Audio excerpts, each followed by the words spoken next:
Salut tout le monde, aujourd'hui on se retrouve pour une nouvelle vidéo et aujourd'hui je vais vous dévoiler mon classement de Ligue 1 de finale. On peut se prononcer maintenant je pense, vu que c'est déjà la 25e journée, donc je pense qu'il y a déjà on peut déjà voir qui va finir à peu près combien, même si ça sera pas parfait.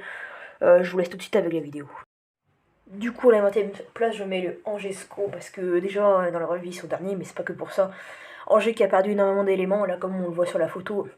Euh, c'est Cabot, je crois, il est parti du côté de Lens, Bouffal qui est parti du côté de Al-Rayyan, je crois, et moi, mais là, du Cho au Mercato Estival du côté de la Real Sociedad. Donc, c'est une équipe qui se renforce, mais comme ils ont acheté des bons joueurs, hein, Outonji, Valérie, tout ça, Loïs Diony, mais ça passe pas, donc ça passe pas, ça prend pas. Et donc, en 19e position, je mets l'AJ Auxerre qui va très mal, qui avait plutôt bien commencé. Ils avaient tenu en échec quelques équipes, mais je pense que le départ de Jean-Marc Furlan a pas fait du bien à cette équipe. Et voilà, c'était une histoire qu'il avait fait, hein, un doigt d'honneur aux supporters de Clermont, il me semble. Donc voilà, il s'était fait virer par la suite, mais moi je pense que c'était quand même grâce à lui qu'ils étaient remontés. Après, moi, je sais pas pour ce qu'il a fait, mais en tout cas, depuis que le nouvel entraîneur est en place, bah, Auxerre, on voit bien, ils n'arrivent pas. Ils arrivent pas. Ils sont un petit peu renforcés. Ils ont acheté un jeune de Bristol, le maître de terrain, je sais plus son nom, je vous le mettrai à l'écran, mais ça prend pas non plus. À la 10e place, je mets l'AC Ajaccio, parce que, pareil, pas trop besoin d'en parler, hein, c'est une équipe qui malheureusement, pour l'instant, n'a pas le niveau de la Ligue 1, hein, c'est une équipe vieillissante. Ils ont une équipe vraiment qui est vieillissante, hein, Mathieu Kudater, Avinel, tout ça, c'est...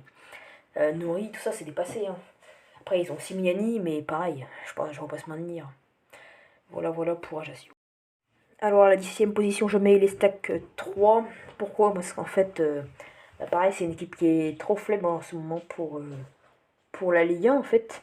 Après, ils ont quelques joueurs sympas, hein, Chavalra, Ripard, Kwame, ça va, mais globalement. T'as Mama Baldé par contre, Mama Baldé qui vend pas mal, et s'ils vont en Ligue 2, je pense qu'ils pourront faire des choses. J'espère qu'ils vont se maintenir, mais honnêtement, je pense pas. À la 16e position, je mets le Stade Ouest 29, que j'ai eu l'occasion d'aller voir plusieurs fois. Voilà, pourquoi? Parce que Brest, c'est une équipe. C'est une équipe, quand j'étais les voir, qui joue pas trop mal, globalement, mais ils ont eu deux joueurs, hein, ils ont Honora, Mounier, tout ça, mais ils ont perdu Romain Fèvre, notamment. C'est une équipe qui se renforce, mais voilà, je les vois se maintenir de justesse pour le Stade Brestois 29. En 15e position, je mets Strasbourg. Strasbourg, en fait, c'est compliqué à dire, c'est une équipe qui est capable du meilleur comme du pire. Là, je vous montre à l'écran, voilà, Strasbourg qui a battu à l'extérieur Lyon 2-1, mais Lyon, on sait que ça va pas fort. Et depuis Antonetti, ils sont vraiment pas mal, là, même au classement, ils sont 15e. Donc je les laisse 15e, parce que je pense qu'il y a quand même des grosses échéances qui vont arriver, mais je les vois quand même bien se maintenir. Et pourquoi pas la saison prochaine, rêver, pourquoi pas, d'une grande saison. À la 14e place, je mets Clermont. Clermont qu'on ne les attendait pas au tournant, on les attendait pas autant. Clermont qui est un peu, entre guillemets, l'outsider, malgré qu'ils ont perdu Mohamed Bayo qui a fait quand même beaucoup de mal. Et ils ont du mal, forcément à marquer pas mal de buts. Mais Clermont, voilà, là ils sont vraiment pas mal en championnat, sinon je crois ils sont dans le ventre mou et c'est vraiment bien. Ils pourquoi pas rêver d'une place européenne pour la saison prochaine. 13e place, je mets Clermont. Pourquoi? Parce que Clermont, c'est une équipe qui se relance bien après avoir par la suite, depuis l'arrivée le retour même de Derzakarian sur son banc. Après, on va voir si ça se confirme tout au long de la saison, mais on sait que Montpellier, c'est une équipe qui a des problèmes offensifs, hein, notamment depuis sa perte de l'or Laborde qui n'a jamais été remplacée, mais je pense 13e et le maintien, c'est déjà pas mal et on verra la saison prochaine. Alors, Toulouse à la 12e place, mais je pense que c'est une place méritée parce que déjà, je pense pas qu'il vont y rester aussi haut, mais c'est une équipe qui a recruté très très bien, intelligemment. Il y a très très peu de joueurs français, beaucoup de joueurs étrangers, notamment des cadres maintenant qui sont imposés comme Illy ou Van der Bomen. Donc, et pourquoi pas aller encore plus loin la saison prochaine, donc je l'espère pour eux et bravo Toulouse. À la 11e place, je mets le FC Nantes. Pourquoi? Parce que déjà, il faut rappeler que Nantes vient de se faire éliminer 3-0 à domicile par la Juve, donc ils sont éliminés de l'Europa League. Mais je pense pas que ça va les détruire. Parce que je pense que Comboiré va se la remotiver. Et puis surtout, t'as un Delors en pointe qu'il faut qu'il prenne sa place. Et Blas qui est tout simplement monstrueux. Donc on espère des bonnes choses pour la suite et de la réussite au FC Nantes. Et pourquoi pas bientôt accrocher une place européenne. À la 10e place, je mets Lyon. Lyon qui est en crise depuis quelques années. Ça recrute mal. Euh, mais il y a quelques exemples, hein, notamment Enrique. Enrique. Ça forme bien dans le sens où il y a Gusto qui est imposé, Castello Luqueba, Gusto qui appartient à Chelsea, et Barcola, mais on espère bientôt revoir l'OL à son plus haut niveau et le revoir en Europe parce que Lyon, même pas en Conference League, t'as pas l'habitude de voir ça, quoi. Donc on espère revoir bientôt le Lyon qu'on a connu. À la 9e place, je mets Reims, Reims qui est tout simplement incroyable depuis que Will Steele est aux commandes. Il a complètement mené cette équipe et j'espère que Reims ira loin pour la suite. Et on leur souhaite, du bien et j'espère que bientôt ils iront dans des coupes d'Europe. Et voilà, ils ont bien recruté. Hein. Reims qui recrute bien et qui font avec ce qu'ils ont. Parce que Will Steele, c'était pas facile quand il est arrivé. Hein. Il avait pas toutes les commandes. De base, c'était l'adjoint en plus. Et en plus, là, normalement, Will Steele, il a même pas. Je crois qu'il a même pas le droit. Il a même pas les diplômes d'entraîneur. Donc ça vous prouve à quel point il est fort, Will Steele, quoi. Et du coup, on va passer au 8e. 8e place pour Rennes. J'ai bien peur que l'année prochaine, il ne soit pas européen. Parce que tout est bien commencé jusqu'à janvier. Et depuis ce retour de monde, c'est la catastrophe. Hein. Rennes qui fait que perdre des places. Ils ont perdu au moins 2 ou 3 places. Ils sont même pas sûrs d'être européens. Je pense pas qu'ils seront européens. Je pense que c'est sur Martin Terrier qui a joué, qui a fait très mal. Et cette élimination Shakhtar les enfonce encore plus dans une crise, quoi. Donc j'espère qu'ils sauront s'en remettre. Et même si j'avais bien peur que non, j'espère qu'ils seront européens.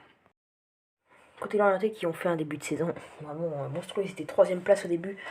Là, ils commencent doucement à s'enfoncer dans le mou du classement. Mais je pense que les départs de Mofi ou Ouattara ont joué. Et puis surtout, comme je l'avais dit, je pense qu'ils étaient un petit peu en sur-régime. C'est une équipe qui tombe très bien et qui est très cohérente. Mais je pense qu'ils pourront réaliser de grandes choses. Mais pour cela, il faudrait un peu plus investir. Alors eux, pour le coup, je les attendais pas aussi haut. Le RC Lens, 6e. C'est une très très grosse place. Déjà, je les mets 6e. Pourquoi? Parce que je pense qu'ils vont être un peu barrés par la concurrence, notamment, on va en parler juste après, de Nice. Nice qui revient très fort. T'as des très grosses équipes en face, t'as Lille, Monaco, tout ça. Donc je pense que c'est à cause des autres équipes qui reviennent très bien. Il y a eu quelques départs, notamment Jonathan Klaus, mais voilà, ça a été très bien remplacé. Ils ont acheté des bons joueurs. Pareil, des joueurs, ils ne recrutent pas forcément local, hein, mais ils ont recruté il y a quelques années, il y avait Frankowski, ils ont acheté Poreba aussi. Il y a Sotoka qui revient très très bien, qui a mis un triplé lors de ses premiers matchs. Donc voilà, équipe très très cohérente et on va passer du coup au 5e. À la 5e place, je mets Nice. Nice, je pense qu'ils peuvent très très bien revenir. Depuis l'arrivée de Didier Guerre sur son banc, directement dès le premier match, ça a pris. En plus de ça, Nice qui est toujours en Europa Conference League, ils joueront le Sheriff Tiraspol en 8e, il me semble. Donc Nice, pareil, hein, c'est une équipe qui revient très très bien, avec des très bons joueurs. Pépé qui l'ont très très bien relancé, notamment. T'as eu l'arrivée de Mofi. Il faudra juste le temps qu'il s'acclimate. T'as Schmeichel dans les buts. Donc voilà, une bonne équipe. Et depuis Didier Digard est arrivé, il fait des miracles, quoi. 4e pour Lille, côté Lillois, ça va beaucoup mieux. Malheureusement, Rungis, ils ont gagné hier 2-1 contre Brest. J'avais parié 2-0. Bon, il y a eu 2-1, tant mieux qu'ils ont mis un but. Et pourtant, ils étaient menés à 1-0. Un but contre leur camp. Et ils ont réussi à renverser la partie en seconde période. Donc, c'est une équipe qui a du cran, du caractère, qui travaille bien. T'as Jonathan David en feu, qui est le meilleur buteur. Donc, Lille, ça m'étonne pas. Je pense qu'ils peuvent finir aussi haut. Et peut-être, pourquoi pas, prétendre à la Ligue des Champions la saison prochaine. En tout cas, c'est tout ce que je leur souhaite à cette équipe qui commence vraiment à prendre ses marques depuis l'arrivée de Paolo Fonseca. Alors, 3e place, on a Monaco. Monaco qui, pareil, revient bien avec Ben Yedder. T'as un très bon Ben Yedder. T'as pareil, Youssouf Fofana. T'as eu le départ, certes, de Badiachil. Tu t'es pas renforcé. Mais bon, ils font avec. Et puis surtout, t'as la révélation qui a déjà mis quelques buts, qui commence à faire ses entrées. Et Elias Ben Seguir, qui lui vraiment commence à se révéler au plus haut niveau. Et tant mieux parce que ça fera un attaquant en plus avec Ben Yedder et Folland qui prennent de l'âge. Donc hâte de voir ce que la suite réserve côté monégasque. Deuxième Marseille, pareil, qui marche très très fort, qui a éliminé PSG en Coupe de France. Donc Marseille, t'as des joueurs en faute, t'as du Rongier qui s'est bien pas mal révélé du tout, t'as du Rongier, voilà. T'as Payet, voilà, pareil, Payet il joue presque plus sous Tudor, mais Tudor qui a vraiment trouvé les solutions, qui a vraiment un jeu séduisant, qui joue très très bien et voilà, il pose de nombreux problèmes à pas mal d'équipes, donc dommage qu'ils se sont fait éliminer de la Ligue des Champions. Ils retenteront sûrement l'année prochaine, on l'espère pour eux. Et enfin, première place, le PSG, sans trop de surprise, j'ai envie de dire, enfin, quoique. C'est mon avis, ce classement, mais pareil qu'il peut très bien se faire doubler par Monaco ou par Marseille. Donc voilà, donc demain Paris qui justement joue Marseille. On va voir un peu comment ils vont se débrouiller. Après, il y a le retour de Mbappé, il y a la blessure de Neymar qui va faire très mal. Et les questions de l'avenir de Neymar et Mbappé et Messi, pardon. Donc, voilà à peu près. Mais ouais, Paris, ça va pas très fort. Hein. Ça a déjà plus de 3 défaites en championnat. Donc, à voir pour la suite. Et donc, voilà, c'est tout pour cette vidéo un peu vite fait. J'espère qu'elle vous aura plu. N'hésitez pas à me dire dans les commentaires si elle vous a plu. Et si vous voulez que je fasse des vidéos sur un club de Ligue 1 en particulier. Et on se retrouve très bientôt pour de nouvelles vidéos. J'espère qu'elle vous aura plu. N'hésitez pas à vous abonner, liker, partager. Et on se retrouve bientôt. Ciao!